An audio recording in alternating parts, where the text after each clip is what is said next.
just how much does the weather impact commodity prices, and why every single commodities trader has always got their eyes on the price of natural gas.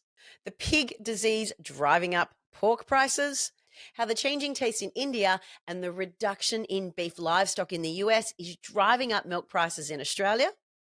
We cover the impacts of global climate change and what this means for food production, plus what we all need to know about genetically modified food to ensure even global supply. And finally, we touch on why high wheat prices often lead to an uprising in unstable countries. I'm Shay Russell, and welcome back to Cocktails and Commodities, the resource podcast where macro analysis meets mining insights. Don't forget to hit that like button so you don't miss out on all of the great things we talk about here. The information covered in today's podcast is general in nature and not financial advice. This is part 2 of my conversation with Sean Modd of Modco Capital, an agricultural commodities trader based out in New Jersey. Let's get on with it. We've got a lot to cover. Ukraine, Russia, and wheat. Now, you touched on this in our introduction today. Now, this has been highly topical, as you know, back in, testing my memory now, back in March, April, May last year, we saw wheat prices triple in weeks, mere weeks. I think it was crazy, like 21 days. And obviously, there's other things that drove those prices up. We had the Black Sea Grain Initiative that reopened the corridor. What's happening now? Because I think we discussed this again on Rick's boat, or, how the impending Black Sea corridor was going to be shut. Now, Russia has shut that door, well, as much as you can shut the door on a port. There are certainly blockades in place, and I believe there's rumours of Turkey, going to be getting involved to maybe try and reopen this corridor. Now, you've got your finger more on the pulse of what's happening here. So what is going to happen to maybe wheat prices? And I know the Ukraine, this is a really long-winded question, so good luck picking out of it how you're going to answer it. I know the Ukraine has been shipping things up through the Danube River, but are we going to see that corridor open up again, or is Russia really going to dominate the wheat market?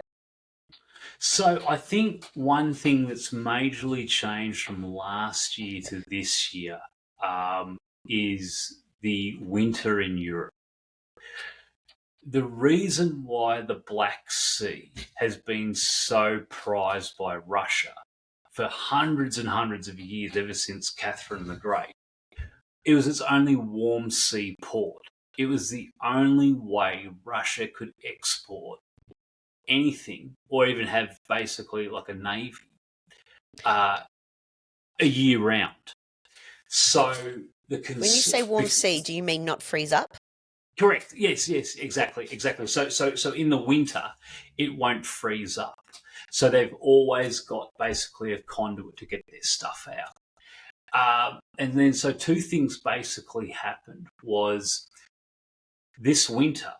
Not only was Europe saved by a warm winter, not having to rely on Russia's gas, which saved their butt big time, but also it meant that Russia went, well, hang on a minute, we can move wheat year-round elsewhere, and we've been able to do it. And then on top of that, you had China basically remove their import restrictions on Russian wheat. And China, who's a very large wheat producer, who's predominantly self-sufficient, now all of a sudden started importing Russian wheat. So it's what's sort of crazy is as you say, the wheat prices and other grain prices completely skyrocketed after the Russian invasion of Ukraine.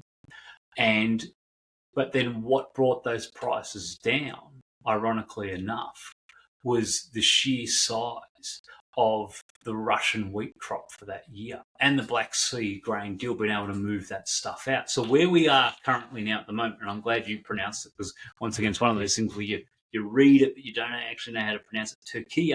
Hopefully that's correct. It sounds good. Don't have true faith in my Australian to get that right. Yeah, I'm with that. That sounds pretty good.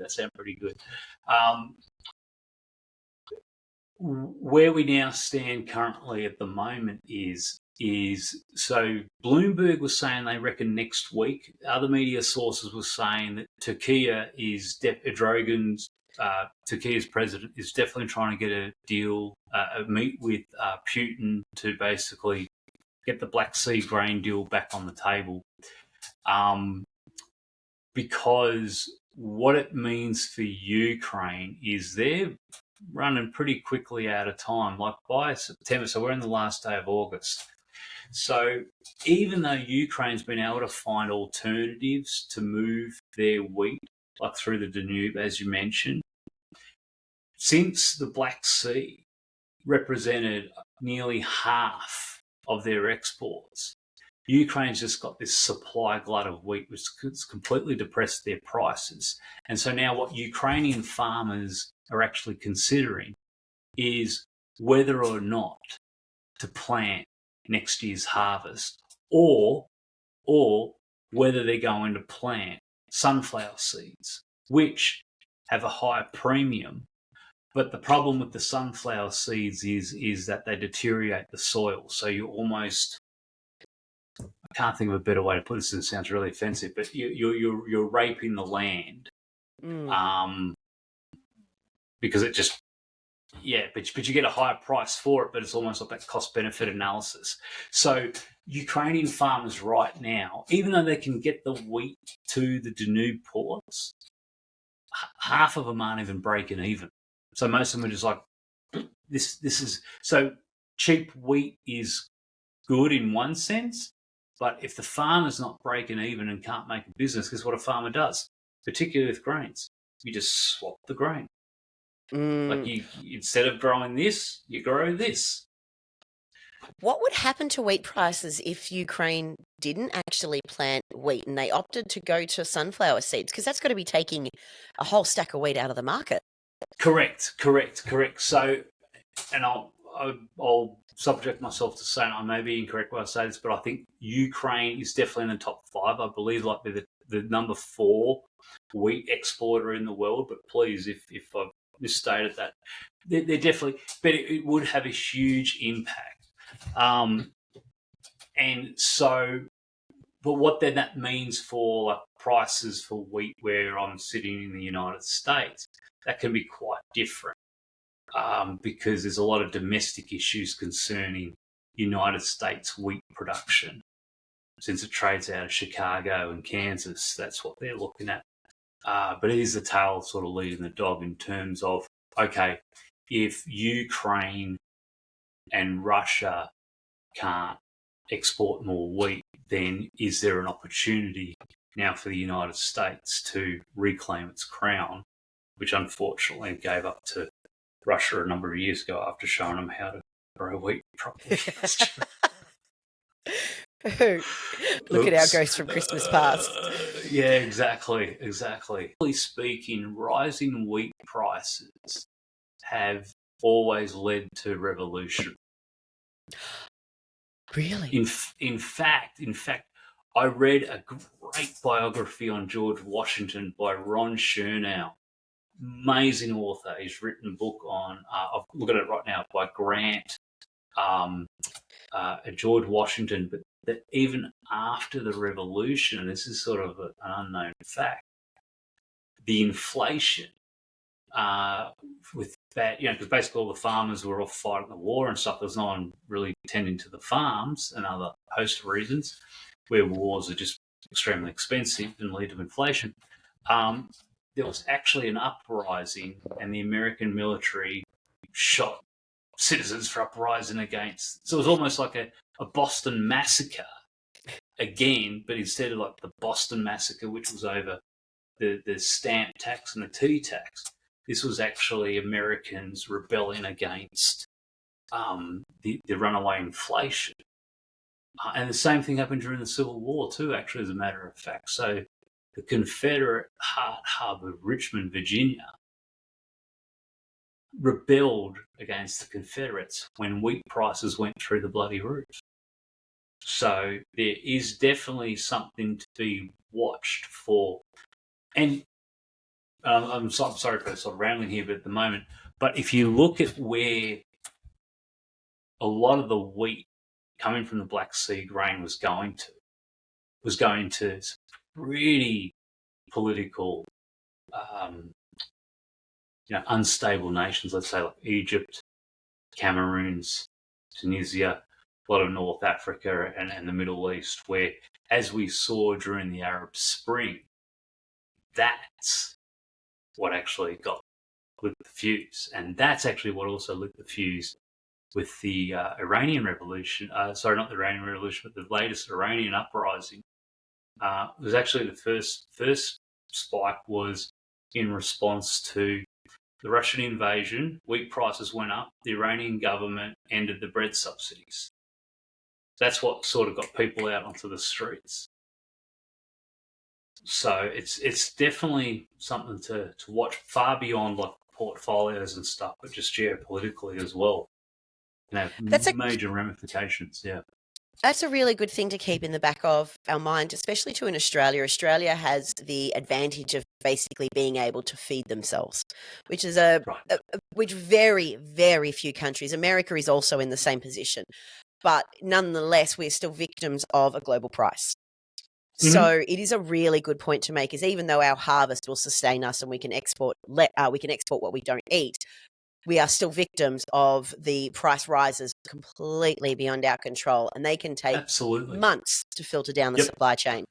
Speaking of filtering down the supply chain, now, I don't know how long ago you left Australia for the US. 2007. Right, so that was before the milk price wars between our duopoly, Coles and Woolworths.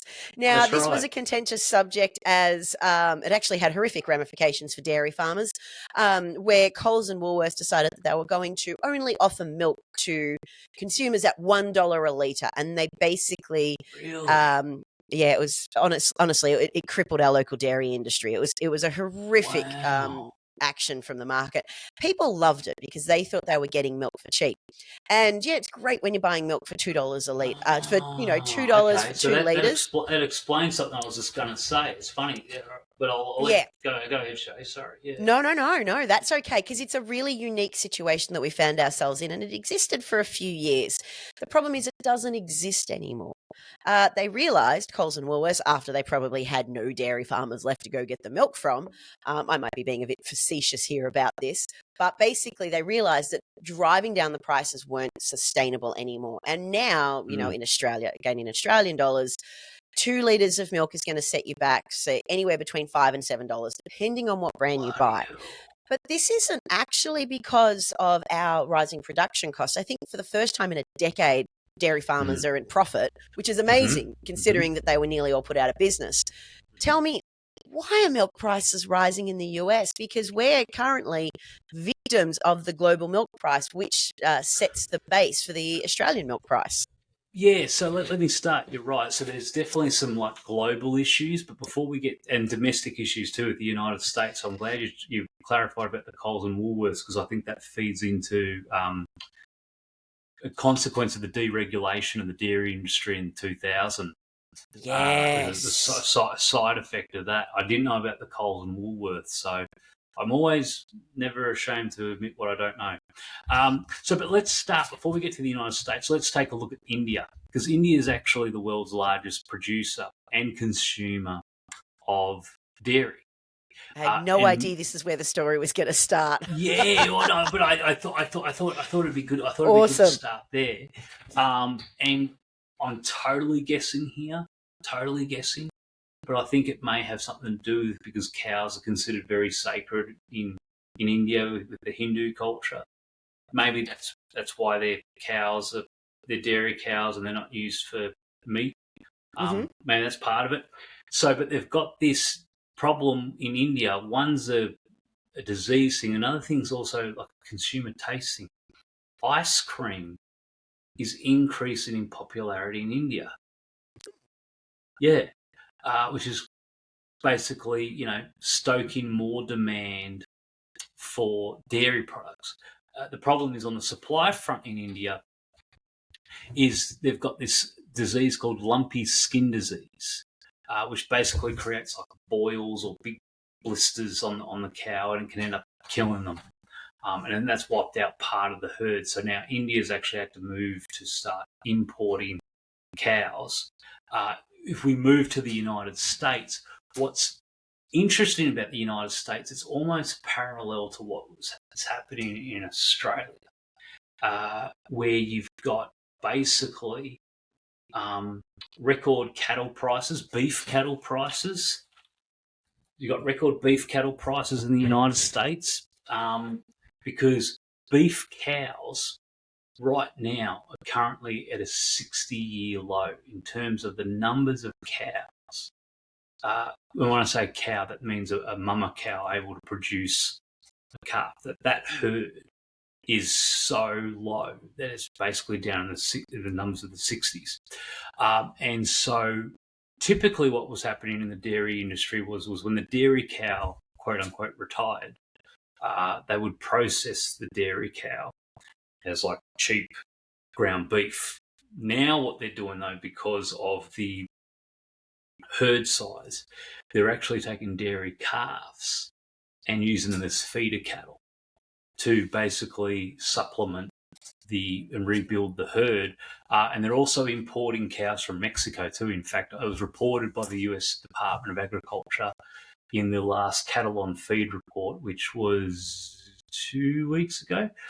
So imports of live cattle from Mexico to use as feeder cattle, that's basically, cattle that you're going to fatten up, have increased 46% year on year. So they're trying to replace the herd. The other thing which is similar in Australia is there's a labour shortage. And so to run a dairy farm is more labour intensive than a cattle farm.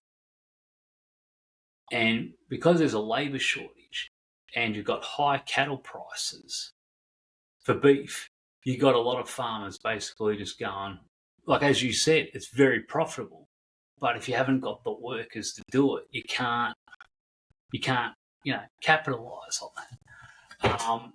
And that's sort of a similar situation in Australia. So now that you've got India and the United States with those issues. But the other thing with what makes sort of Australia unique, and I think maybe this is part of the reason why, is because since 2002, there's been a constant steady decline of milk production in Australia. Just like it's like just a graph going all the way down. And part of the explanation is because the deregulation, which sort of made sense, where you had the federal government pay a lot of the dairy farmers up in the north in the hotter temperatures. They basically paid them out and went, raising dairy farms doing dairy cows isn't as good as in the more temperate regions of Victoria and Tasmania, which, by the way, Victoria and Tasmania should hold on to that for as long as they bloody well can, being temperate climates and prime farming territory. Hopefully politicians there and planning councils and developers can use their brains and not basically take up arable farmland space, because, in terms of what Victoria and Tasmania can provide, is that I hear good news, Shay, that suppose the Murray River's now basically it's back up to near capacity, or is that? Possibly. As you said that, I just realised I have not been following those stories closely enough, but our dams are, after some really good rainfall across Victoria, I can only speak to Victoria, Right. near full. Right. Unlike probably when you left, when crippling drought and maybe even have been under water restrictions back then. Correct. Yeah. Correct. So, but even those parts of Victoria, because of their natural rainfall, even in those drought conditions, they weren't relying upon irrigation systems, which is huge. That's huge. So there's certain parts of Victoria and Tasmania where even under drought conditions, and I don't want to overblow it, because I'm sure I'm going to have some farmer go, "You bloody wanker, you don't know what you're talking about." But as acknowledged by this was acknowledged by the United States Department of Agriculture, the attaché in Canberra, saying that you've got prime farming territory in Victoria and Tasmania, and it was almost like with a hint of like envy or jealousy, like, hey, don't mess it up. Yeah, So unlike us. so hopefully I answered that question. And because the labour issue also now with Australia is once again it's funny how we keep coming back to these same topics, weather, but this is about COVID and the restrictions on having labour. So obviously a lot of farm labour was people that travelled from overseas, backpackers. When I worked on a farm, a lot of the people there were backpackers from overseas. That's just what they did. So that's been an issue: labour, currency, supply, the deregulation, and then, as you mentioned, the Woolworths Coles debacle. That Yep. basically, it's great to pay low prices, but at what point? Perfect example for the farmers, right? Like Ukrainian farmers, like, okay, yeah, it's great. Ukrainian wheat's $165 a ton, but if they're not breaking even, guess what? They're going to stop. They're going to stop bloody growing it. So you're going to pay more for it. You end up paying more in the long run. That's now, right. our time is rapidly drawing to a close, and I'm so thankful you gave me your Thursday evenings. But I've actually, assuming we don't derail this conversation further, which is highly possible between the two of us, I've actually got a couple more questions I want to bust go ahead. First of all, a very serious one. Now, I did find my notes, and I'm actually going to read from them to put this question to you. This is a contentious topic, and nobody actually likes talking about it because it's been politicized, and that is climate change. But the problem is the threats of climate changing patterns are incredibly real for our food sources. So I've got some data here. So 38% of all land mass in the world is used for farming. Essentially 1/3 of that is for growing grain. The 2/3 of that is for paddocks. Now, put a better way, 12% of the land mass available feeds the world. Yet only 21% of global crops are irrigated. 80% of our arable land relies on rainfall. Now, we have modern day farming practices based on medieval weather patterns. Tell me, how much, obviously nobody can predict what's going to happen, but are you seeing changing weather patterns now impacting agriculture practices? And where do you see the climate change? How does that impact our food supply chain further down the line? Because we can't grow things where they need to grow until we know where the weather's going to be. Correct. Yeah, that's a that's a big issue. So I guess let's start with like what's unknown. Well, no, let's do this even better. Let's start with what is known. What is known is that climate change is happening. What's unknown and is subject for debate is it a natural phenomenon or is it man-made? Right, that's up for debate.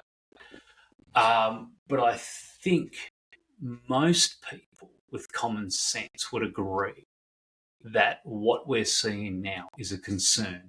Is it going to be something temporary that we can look back in 2 years and go, oh, geez, or is it something more permanent and dire?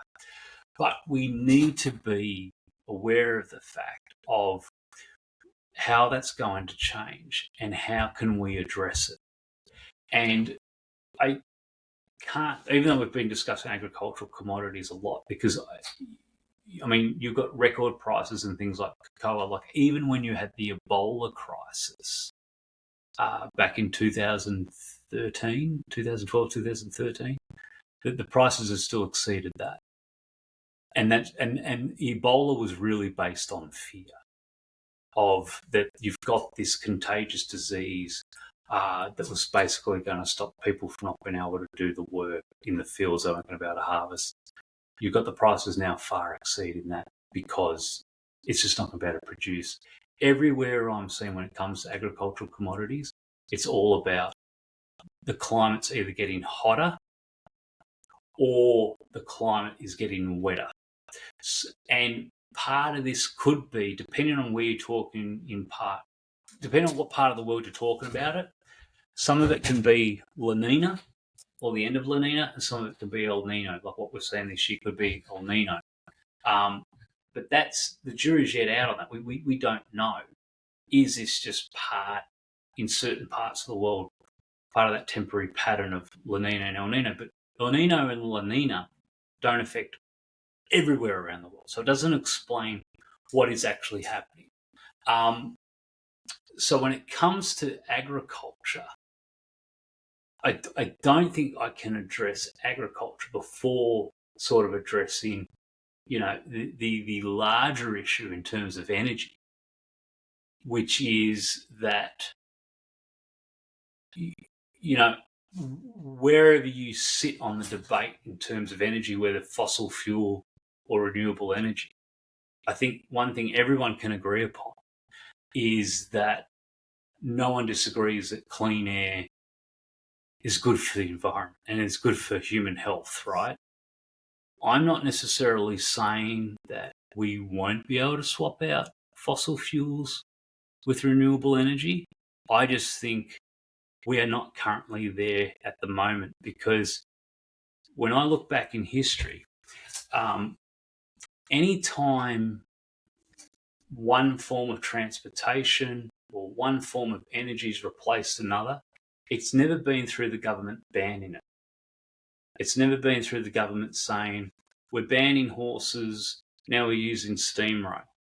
Yep. We're banning the ponytail express, and we're going to use a telegraph. No, it's because some technological innovation replaced it. And maybe, hopefully, there is going to be something there that's going to be able to replace it. But where we are right now and today, and I think the invasion of Ukraine should be a huge wake-up call to everybody, is we don't have the infrastructure in place to be able to fight it. So to get back to your question in terms of how this impacts agricultural, this raises an even larger third rail issue, and that's genetically modified crops.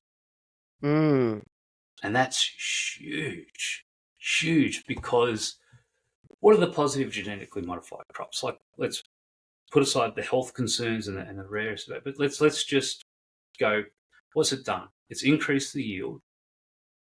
We haven't had a famine in the West. Yes, we've had famines in Africa and that, but that was really through government corruption and warlords and control of resources and things like that.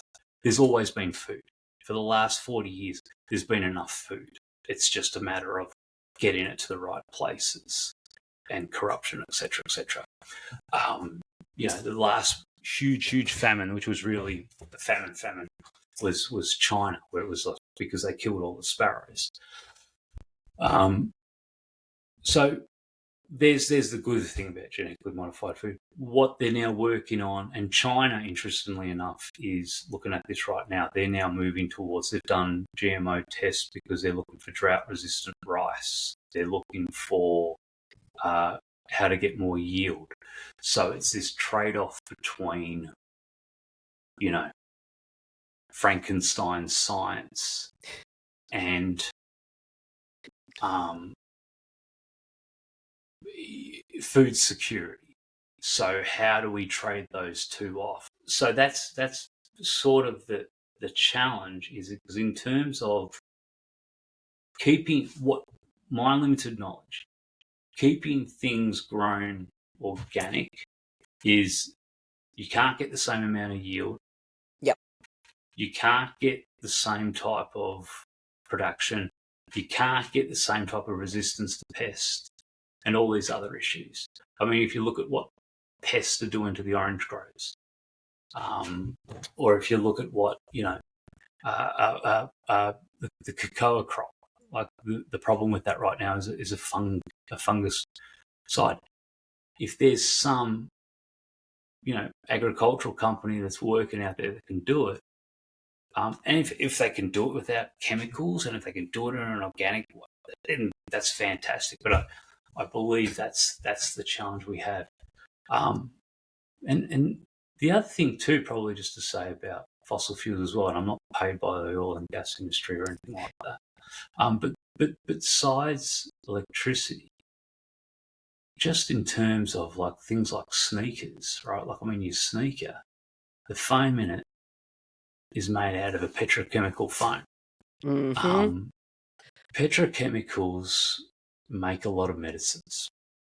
So to say get rid of fossil fuels, you're not just talking about electricity, right? And then there's a whole other range of things to go with. So You've raised, I'm going to interject simply because it yeah, go goes to ahead. show there's no simple answer when it comes to food production, because it is reliant on so many inputs. And this is probably why this is going to be an evolving conversation for us, hopefully over the years ahead, while our respective content platforms evolve.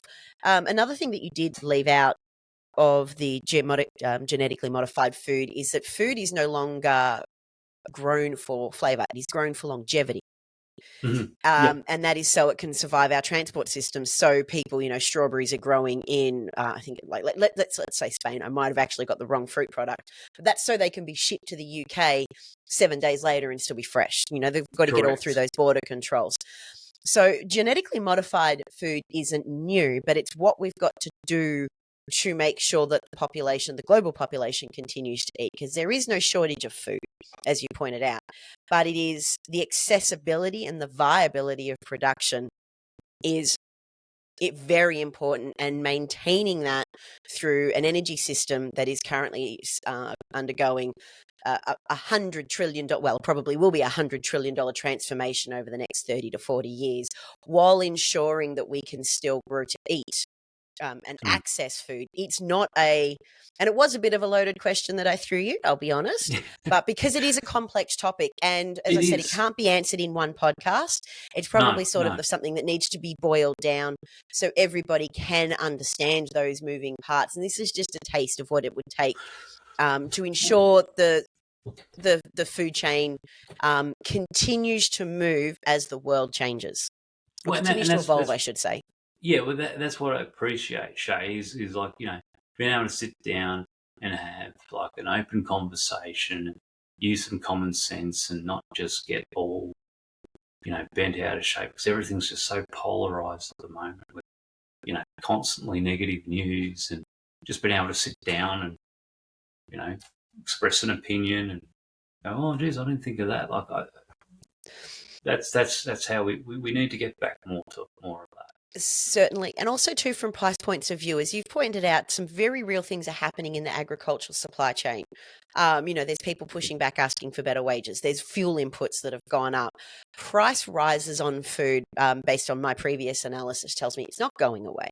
And when our respective central banks wrestle inflation back under control, there are still going to be questions around why our food prices are so high. Yes. And it's got nothing to do with money printing. And this is sort of bringing our conversation right back to where we started. Correct. It's about trying to understand as simply as possible the intricacies of agriculture and why we're going to see huge price rises all the way along the supply chain, well beyond, central banks raising rates and supposed, I wouldn't say the death of money printing. I'm not convinced that's going away anytime soon. So it was a really big question. Now, Sean, we got to wrap this up. It's been a long night for you. Yeah. But don't you go anywhere, because I have 2 questions for you. All right. Now, first and foremost, it's time to the fun portion of the evening. Let's say we're back on Rick's boat, and hopefully we get back to Rick's boat next year. Tell me, when we get to the bar, what cocktail will Rick be buying us? I would have to say, and I'm going to go on a limb here, so if you don't like it, an espresso martini. Have you tried one of them before? So do you hate them? I don't love them. Given I've got a coffee addiction, I think I would. But I did go to a bar recently, and all the cocktail purists out there will probably keel over and die saying this. They had an espresso martini on tap. So it was like next to your average. Yeah. See, I knew that had happened. And I hate to say this, and I'm going to sound like a dirty bogan when this comes out. Very uniquely Australian phrase. I enjoyed it. I did like the espresso martini on tap. There you go. So espresso martini would be your cocktail of choice. Yeah, I reckon. But not from the tap.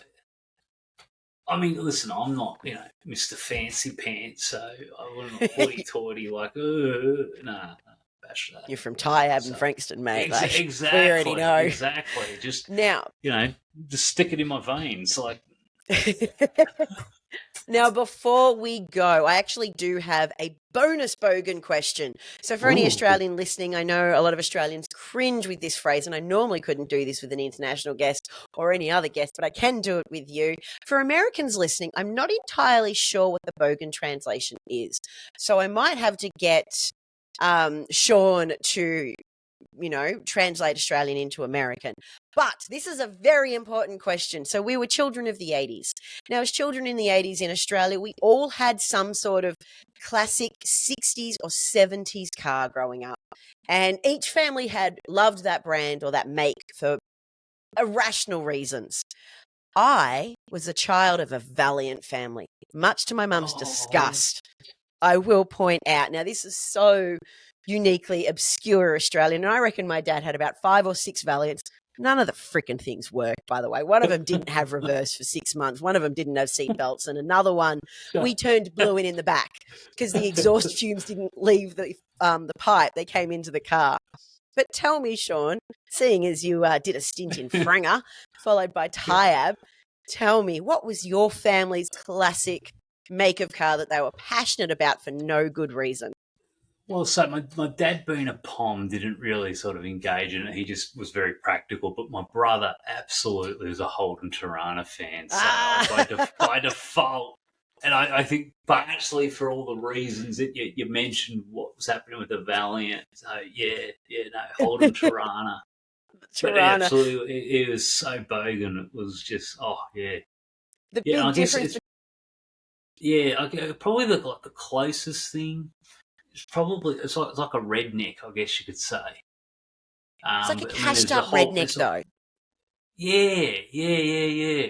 But there's a whole political thing there that we don't need to go into. But it's probably the closest you could probably drag it to is probably cashed up redneck. Yeah, that's a good way. Cashed up redneck. It's the best way of putting it. Okay. All right. Now, for those people listening, the reason your brother probably liked a Tirana is because they work. The problem with Valiants, they didn't work. They were very big cars and they were good at towing, but they just never worked. Supposedly they're also chick magnets, but Okay, thank you for. That's why I said supposedly. Don't want to. Well, that's my family. My dad was very passionate about his Valiant, so I don't want to go down there. I'll never ask that question of him again.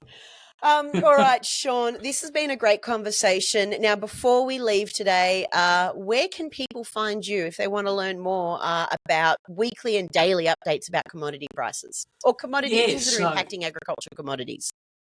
Great question. Thanks, Shay. They can either join me on LinkedIn just by typing in Sean Mod. I think I'm the only Sean Mod, but it'd be Sean Mod, Modco Capital Associates. And I actually just started up my YouTube channel, Cooking with Commodities. So you can find me there. And I've got all my stuff there. It's got to get uploaded. And that's where you can find me. And then if you join my club, we actually do a Cooking with Commodity live once a month. Basically pretty much do like what we're doing right now. So except there'll be more than just one person drinking. Yes. Sean, this has been a great conversation. I will absolutely beg and plead to have you back on so we can I'd love talk to. about Thank the agriculture so much, market, Shay. because it is constantly evolving. It's never static. Sean, this conversation's been a pleasure. Thanks for being here. Have a good one, Shay. And that brings our 2-part agricultural commodities podcast to a close. What did you think? Leave a comment here on Spotify because I would love to hear your thoughts about today's series. Don't forget, make sure you're following Cocktails and Commodities so you never miss out on what rocks are making news, which commodities are moving markets, and the companies trying to get it out of the ground.